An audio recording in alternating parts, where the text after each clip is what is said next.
The situation felt bigger than I was. It was overwhelming. I didn't know what else to do or where else to turn. It was like I could no longer appreciate or even see the good things in my life. My mind was consumed with the negative, the what ifs, the worst case scenarios. When I realized who God was, I was able to ask Him for help. I could see what God had done and put that in front of me. Then I was able to fix my thoughts on what was good. When you find calm in a chaotic world, you can be anxious for nothing. Whether you realize it or not, anxiety is the number one issue that people face. Studies say that it's number one for women and number two for men behind drugs and alcohol, which to me means they're using drugs and alcohol to compensate for number two.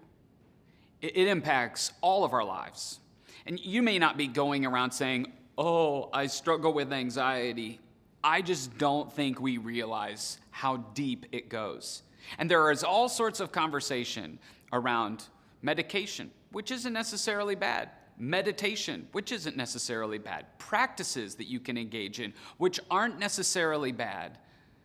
But the practices don't help resolve the root issue, which is anxieties are going to come. How do we navigate through them in a way that we're no longer imprisoned by them?